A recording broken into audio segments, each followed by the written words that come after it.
Drop it.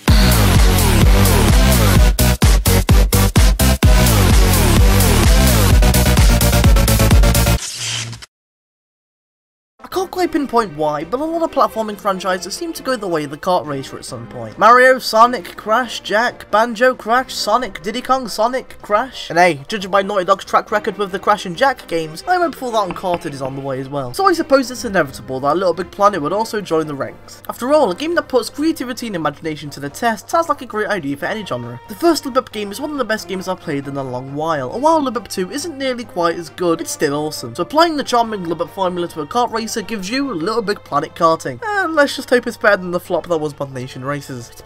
Wait, what was that? They're both made by the same developer.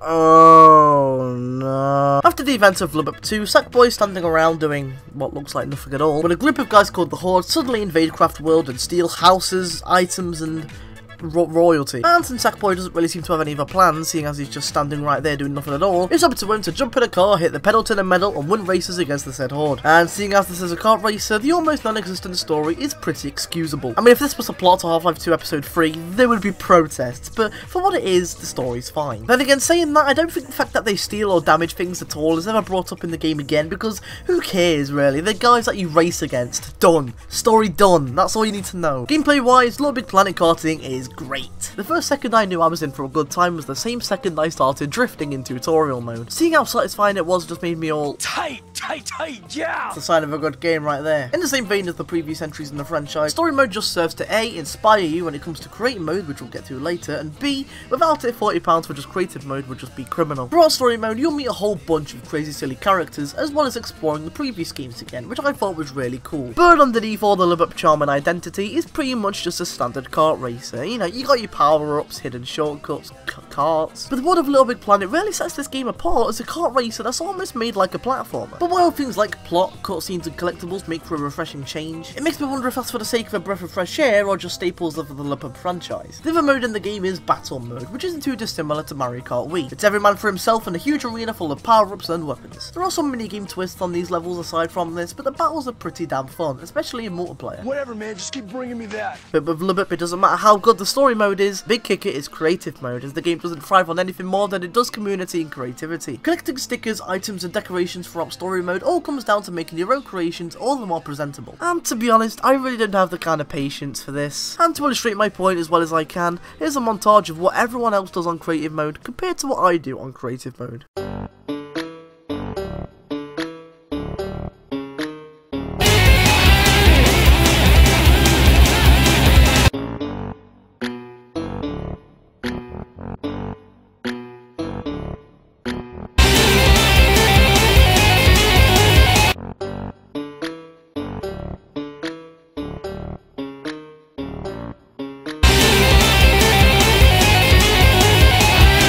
As much as I try to make something worthwhile, my reptilian brain just doesn't stop reminding me that it's way more fun to do this instead. And this isn't really much different, as I got bored of it the first 5 minutes. But instead of reviewing create mode based on what I can do, seeing what the community has already made in the short time that this game has been out tells me that it's doing something right. Even if 90% of the custom races are just recreations of Mario Kart 64 tracks. But just knowing that I have to watch over 50 video tutorials to even understand how to use create mode was a little bit too much for me. So while LittleBig Karting is a great game overall, it isn't without its faults, as nitpicky as they might be. While the game is laid out like a LittleBigPlanet game, it would have been nicer to see a Grand Prix mode, or at least more racing mode to distance itself a little more from its side-scrolling counterpart. Online is pretty laggy at times and breaks the flow of the game, but at least it's an improvement on the first game, because the lag in that is pretty... what? Sometimes the game feels a little too slow. While the power-ups and tracks can be fast and hectic at times, the cars aren't really that fast. This isn't really helped by the fact that the cars don't have individual stats, which is a huge staple in racing games. Like a lot of racing games, you can use your power-ups to defend yourself from incoming attacks. But you often get hit by power-ups so often that 95% of the time it's impossible for you to defend yourself. And I'm not kidding, at some point I got hit by power-ups 4 times within the same 10 seconds. And I know that being hit by a power-up isn't the legitimate complaint, but thanks to this little nitpick, I haven't raged more at any other race racing game ever. It's even worse when there are attacks that you literally can't even preempt at all that set you back to last place. I mean, oh, okay, that's fair. But while I understand the concept that it's meant to be difficult to maintain having first place, it feels like every other racer is against you as opposed to everyone is against everyone else. Having collectibles on the track can be a little bit of a pain as I'm way too OCD to ignore them whilst I'm in a race, and as a result I often lose. Again, not a valid complaint, I know. A LittleBig Karting wouldn't be a LittleBig game if it didn't have collectibles, but it was a little bit distracting. But all of these nitpicks don't outweigh the fun of the game. Overall, LittleBigPlanet Karting is awesome. It's addictive, fun, and satisfying as hell. Those of you who spent hours upon hours in creative mode before will be happily doing it all over again, as all the charm, wit, and cuddliness from the previous games have been flawlessly carried over to the karting genre. On a side note, as I was playing this, I realised that this plays a lot like Toy Story Racer back on the PS1. If there's anyone on earth that loved that game as a kid like I did, I can guarantee that you'll love this game as well. I definitely recommend this game to any fans of the LittleBig franchise or kart racers in general. Oh, and by the way, just one last thing.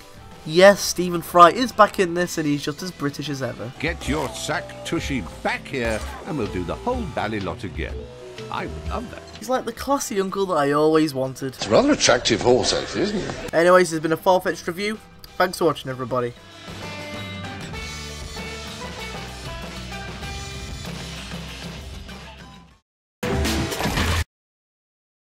Hey everybody, thanks for watching my review. I hope that this review has helped you decide whether to get this game or not, because that's what reviews are meant to do, after all. Anyway, if for whatever reason you want to hear more of my grating prepubescent voice, you're in luck, because there are annotations to more of my stuff right here. Click the left annotation to watch my previous review of Assassin's Creed 3. It's the American Revolution. There's guns, there's hatchets. There's icy villages, there's boat battles, there's yellow forests! I'm not really that much of a fan of the previous Assassin's games, but did this one manage to turn me around? Found out. Fine. Or click my annotation to go to my Let's Playing account, Farfetched Plays, where I'm currently LPing Skyrim. Oh man, he's got a beard. Now he's got no life. Literally, because he's dead. I'm not going to try and pass off the fact that I'm LPing Skyrim as being original, because I know a lot of people do it, but I try to edit my LPs quite like my reviews, so hopefully you'll find something unique in them. Anyway, if you've liked any of the content I've ever made, including this, click subscribe below if you haven't already, because if you already have, that would unsubscribe. I don't know why you don't subscribe. It lets me know that you want to see more of my stuff, and I'm doing things right. Anyway, I've got to go. I'm going to go spend the next couple of months learning to use create mode. See you next time.